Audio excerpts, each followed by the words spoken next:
নমস্কার, আপনারা দেখছেন টিভি9 বাংলা। আপনাদের সঙ্গে রয়েছি আমি শুভজিৎ মিত্র। মানে আউটডোর ইনডোর বিভিন্ন বিভাগে জল ঢুকে গেছে। একটানা বৃষ্টিতে জল জমে আছে প্রায় গোটা এলাকায়। লাইনটার মধ্যে কোনটা খবর সেটা একটু জাজ করে নিতে হবে।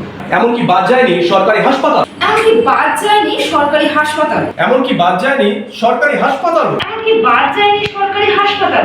হ্যাঁ, হাসপাতালটা জোর দাও। রাস্তায় জমে আছে, হাসপাতালে জমে আছে, তার মধ্যে তো পার্থক্য আছে। বাদ যায়নি সরকারি হাসপাতাল। হাসপাতালে ঢোকার রাস্তা থেকে শুরু করে ভেতরের বিভিন্ন বিভাগ পর্যন্ত জমে আছে প্রায় হাঁটু সমান নোংরা জল। হাসপাতালে ঢোকার রাস্তা থেকে শুরু করে ভেতরের বিভিন্ন বিভাগ পর্যন্ত ভেরি গুড। জমে আছে প্রায় হাঁটু সমান নোংরা জল। Very good. এই জমা জলেই ঘুরে বেড়াচ্ছে বিষাক্ত সাপ। হ্যাঁ, বিষাক্ত সাপ, ওটাই জোর দিতে হবে। এই জমা জলেই ঘুরে বেড়াচ্ছে বিষাক্ত সাপ। আর সেই জল পেরিয়ে প্রাণ হাতে করে প্রায় প্রতিদিন চিকিৎসা করতে আসছেন কয়েকশো রোগী।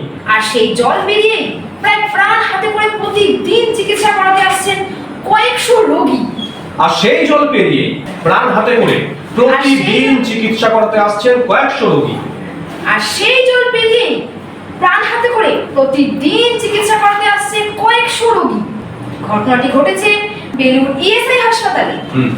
এটা সিম্পল। আচ্ছা। ঘটনাটি ঘটেছে বেলুড় ইএসআই হাসপাতালে। ঘটনাটি ঘটেছে বেলুড় ইএসআই হাসপাতালে। যে হাসপাতালে রোগীরা সুস্থ হওয়ার জন্য আসছেন, সেই হাসপাতালে সাপের কামড়ে বেঘরে প্রাণ যাবে না তো? আশঙ্কা রয়েছে রোগী ও তার পরিবারের লোকেরা।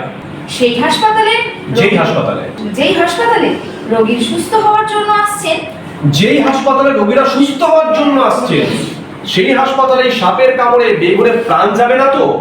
এই আশঙ্কা রয়েছে রোগী এবং পরিবারের লোকজন।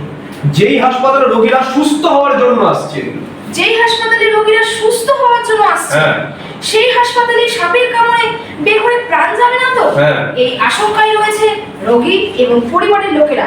তাদের অভিযোগ, হাসপাতাল কর্তৃপক্ষের কাছে বারবার অনুরোধ করলেও কোনো কাজই হয়নি। তাদের অভিযোগ, হাসপাতাল কর্তৃপক্ষের কাছে বারবার অনুরোধ করলেও Very good. কোনো কাজই হয়নি। ব্যাস, কি অসুবিধা? মোটামুটি এই বোঝাতে হবে।